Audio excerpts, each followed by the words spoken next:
कर लेंगे फैसला।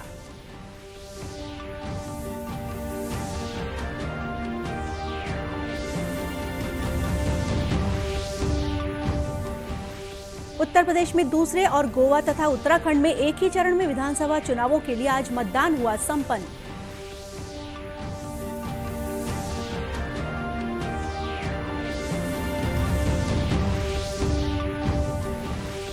देश में अब तक 172 करोड़ 95 लाख से अधिक कोविड टीके लगाए गए। छत्तीसगढ़ में टीकाकरण का आंकड़ा 3 करोड़ 67 लाख के पार।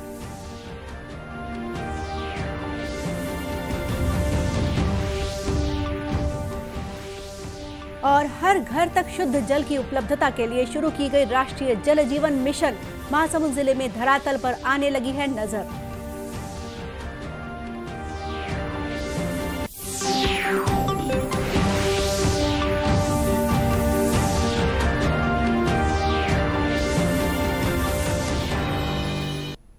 नमस्कार, आप देख रहे हैं दूरदर्शन समाचार। मैं हूं गोपा सान्याल। अब समाचार विस्तार से। केंद्रीय वित्त मंत्री निर्मला सीतारमण ने कहा है कि क्रिप्टो करेंसी के मुद्दे पर सरकार और भारतीय रिजर्व बैंक मिलकर काम कर रहे हैं और इस बारे में कोई भी फैसला मिलकर ही लिया जाएगा। उन्होंने कहा कि सिर्फ क्रिप्टो करेंसी पर ही नहीं बल्कि सभी मुद्दों पर सरकार और भारतीय रिजर्व बैंक के बीच पूरा तालमेल है। नई दिल्ली में बजट के बाद भारतीय रिजर्व बैंक के केंद्रीय निदेशक मंडल की परंपरागत बैठक को संबोधित करते हुए वित्त मंत्री ने ये बात कही। एबीजी शिपयार्ड लिमिटेड मामले में मीडिया के एक सवाल का जवाब देते हुए श्रीमती सीतारमण ने कहा कि एनडीए सरकार को एबीजी शिपयार्ड धोखाधड़ी मामले का पता चला और इस मामले पर बहुत जल्द ही कार्रवाई की गई। उन्होंने कहा कि यह 2013 से पहले दिया गया कर्ज था और 2014 जनवरी से पहले यह ऋण एनपीए हो गया था। सुश्री सीतारमण ने यह भी कहा कि देश में बैंकों की कार्यप्रणाली में बहुत सुधार हुआ है।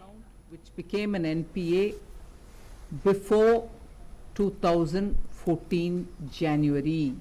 In fact, November 2013 is when it was declared an NPA. After that, because it's a consortium of banks who have had a business with them, they have all sat together to see how best any restructuring can be done, which is a due process, which is done for any account which is under stress, more so it's a big account and also becoming an NPA. So that initiative was taken by the consortium. SBI has been the lead. ICICI is the big other bank which is exposed to this. All of them have sat together and started working on it. So from 14, if you want to see 14 onwards, this process is going on.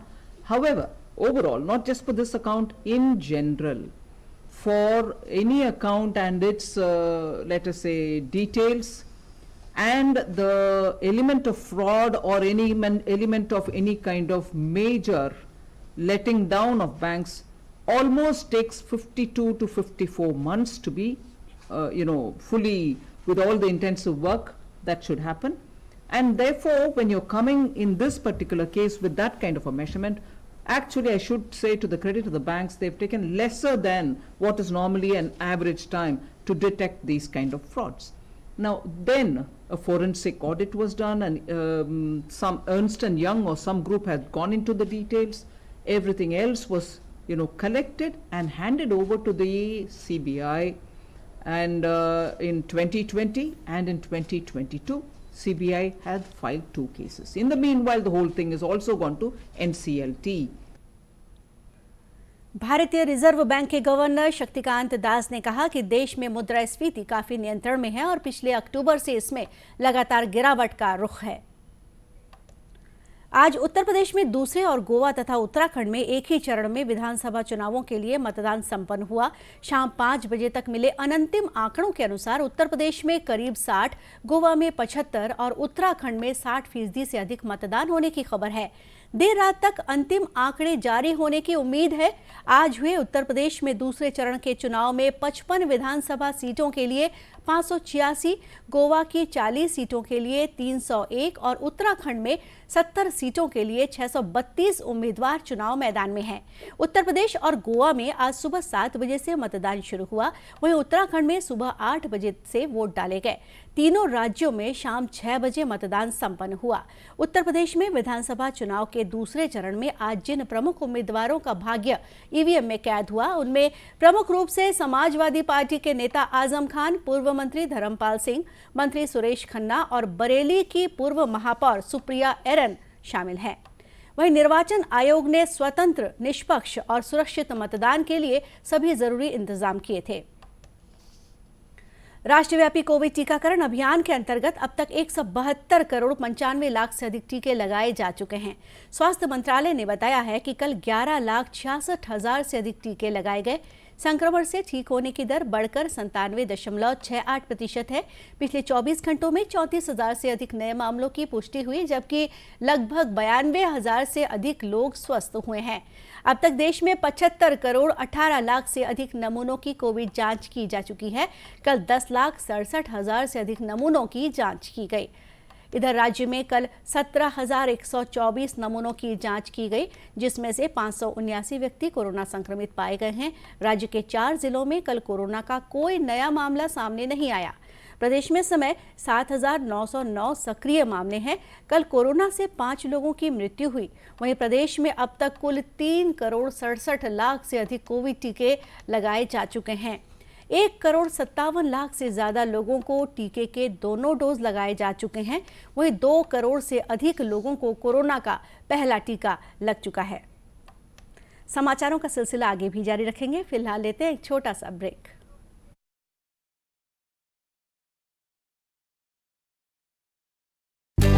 हमारा desert आ गया, पर हमारी champion नहीं आई अब तक। Bill भरने के पहले तो आएगी ना। सो गर्ल्स, क्या हो रहा है? बिल हो रहा है। चल अपना कार्ड दे। पिन दे। आरबीआई कहता है अपना पिन, ओटीपी, सीवीवी या इंटरनेट बैंकिंग पासवर्ड किसी को ना दे। ऑनलाइन बैंकिंग सिर्फ अपने ही कंप्यूटर, मोबाइल और सिक्योर नेटवर्क से करें। हाँ, ये खाने की चैंपियनशिप थी क्या? आरबीआई कहता है जानकार बनिए, सतर्क रहिए।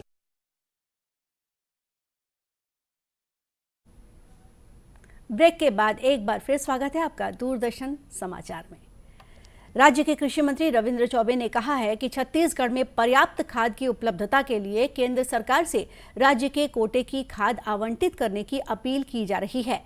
रायपुर में पत्रकारों से चर्चा करते हुए उन्होंने कहा कि छत्तीसगढ़ में डीएपी और यूरिया की मांग अधिक है।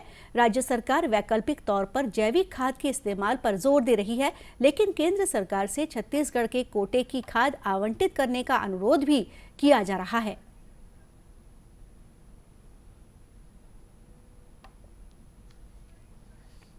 सारे हिंदुस्तान में खाद का संकट है। उत्तर प्रदेश और पंजाब में लाइन लगी है, मध्य प्रदेश में लाठियां तक चल गई हैं, लेकिन छत्तीसगढ़ में हम लोग जो ऑर्गेनिक फर्टिलाइजर तैयार कर रहे हैं वो इसका विकल्प धीरे धीरे बनते जा रहा है। उसके बावजूद भी केंद्र सरकार से हम अनुरोध करेंगे कि जितनी खाद की आपूर्ति की सहमति केंद्र सरकार ने दी है वो समय सीमा के अंतर्गत वो आपूर्ति बनी रहनी चाहिए।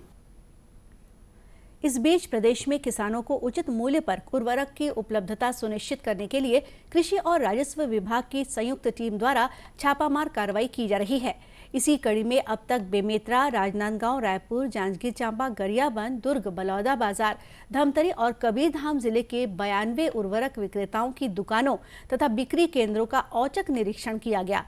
इन केंद्रों में उर्वरक की बिक्री में अनियमितता पाए जाने पर 48 केंद्रों पर कार्रवाई की गई। टीम द्वारा बलौदा बाजार जिले के 3 उर्वरक केंद्रों के लाइसेंस भी निलंबित कर दिए गए हैं। राजनांदगांव शहर के वृद्धाश्रम में स्वामी विवेकानंद युवा जागृति मंच द्वारा आज मातृ पितृ पूजन दिवस मनाया गया। कार्यक्रम में पद्मश्री फूलबासन बाई यादव विशेष रूप से उपस्थित थीं। इस मौके पर बच्चों ने माता पिता के चरण धोए, उन पर पुष्प वर्षा की और फिर तिलक लगाकर उनकी आरती उतारी। वहीं अभिभावकों ने बच्चों को उज्जवल भविष्य का आशीर्वाद दिया।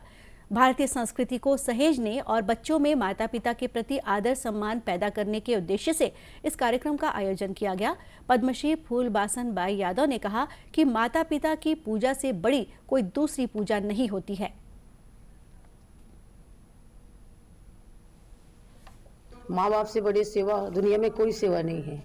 आज यहाँ बहुत सारा चीज़ देखने मिली और मैं बहुत ज़्यादा भाई मल्ला में बधाई देता हूँ कि और मैं भी चाहता हूँ कि ये मोरे शुरू से बचपन से सोच है कि मैं वृद्धाश्रम मोर भी खुले और बहुत जल्दी चवेली खपरी है राजनांदगांव जिला से लगे हुए वहाँ आश्रम तैयार भी होते और मैं बहुत जल्दी अपन घर त्याग करके वो आश्रम में हूँ। मैं भी चाहता हूँ कि वो माँ बाप जे बेटा है बेटी है वो छोड़ दे अपन माँ बाप लोग सेवा कर सकूँ, वहाँ रह सकूँ, ये मोर उद्देश्य है। मातृ पितृ दिवस के मौके पर आज राज्य के अन्य शैक्षणिक संस्थानों में भी विशेष कार्यक्रम हुए। ग्रामीण क्षेत्रों में हर घर तक शुद्ध जल पहुंचाने के उद्देश्य से केंद्र सरकार के द्वारा शुरू की गई जल जीवन मिशन योजना अब महासमुंद जिले में भी धरातल पर नजर आने लगी है। महासमुंद जिले में जल जीवन मिशन के तहत 1100 से अधिक गांवों के घरों में नल कनेक्शन मुहैया कराया है, जिसकी शुरुआत पिछले वर्ष जनवरी महीने से हुई है। अब तक 7 गांवों में ओवरहेड टैंक और कम जनसंख्या वाले 22 गांवों में सोलर पंप के माध्यम से लगभग 3000 परिवारों को घर घर नल कनेक्शन उपलब्ध करा दिया गया है। इन्हीं में से एक रूमेकेल ग्राम पंचायत का आश्रित गांव सिंघनगढ़ है। पेयजल की उपलब्धता नहीं होने से यहाँ के लोग 1 से 2 किलोमीटर दूर दूसरे गांव से या फिर झरिया खोदकर पानी लाते थे, लेकिन अब इनके गांव में जल जीवन मिशन के तहत सोलर ड्यूल पंप की स्थापना की गई है और 10,000 लीटर क्षमता की टंकी लगाई गई, जिससे गांव के सभी परिवारों के प्रत्येक घर में एक नल कनेक्शन लगाया गया। अब इन ग्रामीणों को जल संकट से छुटकारा मिल गया है, जिससे ग्रामीण काफी खुश हैं और सरकार की योजना की सराहना कर रहे हैं। पहले पानी की बहुत समस्या थी। क्या है, छोटे से गांव हैं, 2-3 हेड पंप बोरिंग, उससे सब ये करते थे, पानी गुजारा करते थे। और गर्मी दिन में जब दिक्कत होती थी ना, तो नंदी नाला जैसे कि झाड़ने वाले पानी, ये सब से काम चलाते थे। पानी की बहुत समस्या थी, लेकिन अब इस बार प्रधानमंत्री जी द्वारा बहुत ही ज़बरदस्त यहाँ नल जल योजना का योजना रखा है और हर घर पानी बिल्कुल मिल रहा है। अब ये टंकी नल जल योजना लगा है, उससे हम बहुत खुश हैं। सरकार ने हमारे अच्छा काम किया हमारे लिए, ऐसे हमें बहुत अच्छा राहत मिला है। घर घर हमारे ग्राम सिंघनगढ़ में पानी जल पहुंच रहा है। हमारे गांव में पानी की पहले बहुत समस्याएं थी। हम नहाने के लिए बाहर जाते थे, अपने गाय भैंसों के लिए पानी बाहर से लाते थे पीने के लिए। और कभी कभी तो पानी की इतना समस्या होती थी तो गाड़ी से दूसरा गांव से लाते थे पीने खाने के लिए। और अभी नल जल बनने के बाद हमारे गांव में पानी की कोई समस्या नहीं है, कोई दिक्कत नहीं है, अच्छा चल रहा है।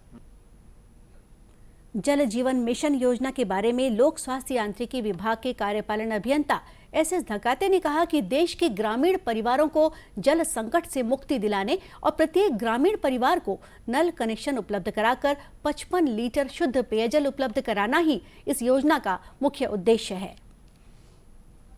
कुल 1118 गांव हैं और पूरे गांव में हमको शुद्ध पेयजल उपलब्ध कराना है, जिनमें से जिनके अंतर्गत 2,36,015 FSTC उपलब्ध कराना है ग्रामीण परिवारों को, जिसके एवज में अभी तक 7 गांवों में 100% FSTC का कार्य पूर्ण हो चुका है। शेष ग्रामों में प्रगति बहुत तेजी से आगे बढ़ रही है। राज्य में इस योजना को अगले वर्ष तक पूरा करने का लक्ष्य रखा गया है। मुख्यमंत्री भूपेश बघेल की अध्यक्षता में राजीव युवा मितान क्लब के शासी निकाय का गठन किया गया है। राज्य में 15 से 40 वर्ष आयु के युवाओं के लिए राजीव युवा मितान क्लब योजना शुरू की गई है, जिसके तहत युवा मितान क्लब बनाए गए हैं। युवा मितान क्लब के माध्यम से पर्यावरण, खेल और संस्कृति के संरक्षण को बढ़ावा दिया जा रहा है। राज्य के सभी ग्राम पंचायतों और नगरीय निकायों में युवा मितान क्लब गठित किए जा रहे हैं। मंत्रालय से आदेश जारी कर राजीव युवा मितान क्लब के शासी निकाय का गठन किया गया। शासी निकाय के अध्यक्ष मुख्यमंत्री भूपेश बघेल, उपाध्यक्ष खेल और युवा कल्याण मंत्री उमेश पटेल को बनाया गया है। और अब अंत में मुख्य समाचार एक बार फिर। केंद्रीय वित्त मंत्री ने कहा कि क्रिप्टो करेंसी के मुद्दे पर सरकार और भारतीय रिजर्व बैंक मिलकर लेंगे फैसला।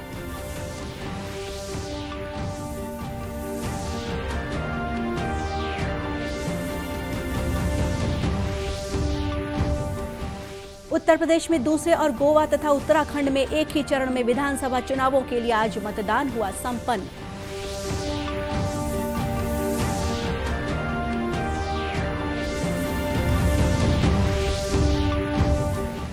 देश में अब तक 172 करोड़ 95 लाख से अधिक कोविड टीके लगाए गए। छत्तीसगढ़ में टीकाकरण का आंकड़ा 3 करोड़ 67 लाख के पार।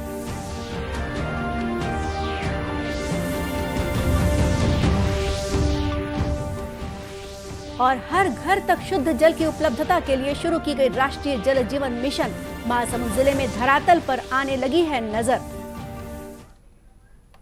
और इसी के साथ ये समाचार बुलेटिन यहीं समाप्त हुआ। नमस्कार।